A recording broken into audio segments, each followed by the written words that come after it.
विरार पूर्वेतील फुलपाडा परिसरातील हिराबाई अपार्टमेंटमध्ये शनिवारी मध्यरात्री झालेल्या मुसळधार पावसादरम्यान इमारतीच्या चौथ्या स्लॅबचा एक भाग अचानक कोसळल्यानं मोठी दुर्घटना थोडक्यात टळली। सुदैवाने घटना घडली तेव्हा त्या ठिकाणी कोणीही उपस्थित नसल्याने कोणतीही जीवितहानी झाली नाही। या घटनेनंतर परिसरात भीतीचे वातावरण निर्माण झाले असून मोठ्या संख्येने नागरिक घटनास्थळी जमा झाले। मिळालेल्या माहितीनुसार हिराबाई अपार्टमेंटमध्ये एकूण 65 फ्लॅट्स असून ही इमारत गेल्या अनेक वर्षांपासून जीर्ण अवस्थेत असल्याचं सांगितलं जात आहे। स्थानिक रहिवाशांचा आरोप आहे की वसई विरार महानगरपालिकेने या इमारतीच्या दुरुस्तीसाठी 3 वेळा नोटिसा बजावल्या होत्या, मात्र सोसायटीकडून आवश्यक आणि दर्जेदार स्ट्रक्चरल रिपेअरिंग करण्यात आले नाही।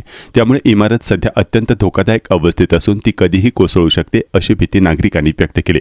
इमारतीतील 401 क्रमांकाच्या फ्लॅटमध्ये राहणारे विशाल पवार, जे मुंबईत मंत्रालयात कार्यरत आहेत, यांनी इमारतीची गंभीर अवस्था लक्षात घेऊन संबंधित प्रशासकीय अधिकाऱ्यांकडे वेळेवर तक्रार केली होती। त्यांनी इमारतीच्या जीर्ण अवस्थेबाबत आणि संभाव्य धोक्याबाबत माहिती देत तातडीने इमारत रिकामी करून आवश्यक सुरक्षा उपाययोजना करण्याची मागणी केली होती। स्थानिक नागरिकांच्या मते वेळेवर केलेल्या या तक्रारीमुळे प्रशासन सतर्क झाले आणि मोठी दुर्घटना टळली। रात्री उशिरा स्लॅब कोसळल्याची माहिती मिळताच महानगरपालिकेचे अधिकारी, स्थानिक नागरिक आणि पोलीस प्रशासन घटनास्थळी दाखल झाले। यावेळी विरारचे सहाय्यक पोलीस आयुक्त तसेच वसई विरार पोलीस ठाण्याचे वरिष्ठ पोलीस निरीक्षक LM तुरे यांनी घटनास्थळी भेट देऊन परिस्थितीची पाहणी केली। महानगरपालिकेच्या प्रभाग समिती C मधील अधिकारी आणि अभियंत्यांनी सांगितले, या इमारतीला यापूर्वीच C2A श्रेणीतील धोकादायक इमारत म्हणून नोटीस बजावण्यात आली होती। या नोटिशीत इमारत रिकामी करून आवश्यक स्ट्रक्चरल दुरुस्ती करण्याचे स्पष्ट निर्देश देण्यात आले होते, मात्र त्यानंतरही इमारतीच्या स्थितीत अपेक्षित सुधारणा झाली नाही। स्थानिक रहिवासी आणि सामाजिक कार्यकर्त्यांचा आरोप आहे की शहरातील अनेक जीर्ण इमारतींना वारंवार नोटिसा दिल्या जातात, मात्र त्यानंतर प्रभावी देखरेख आणि कठोर कारवाई होत नाही।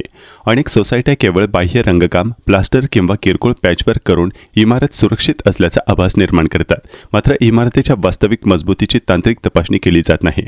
सामाजिक कार्यकर्ते सिकंदर यादव यांनी सांगितले की महानगरपालिकेने केवळ नोटिसा देण्यापुरते मर्यादित न राहता जीर्ण इमारतींचे सखोल स्ट्रक्चरल ऑडिट करण्यासाठी विशेष तांत्रिक पथकाची स्थापना करावी।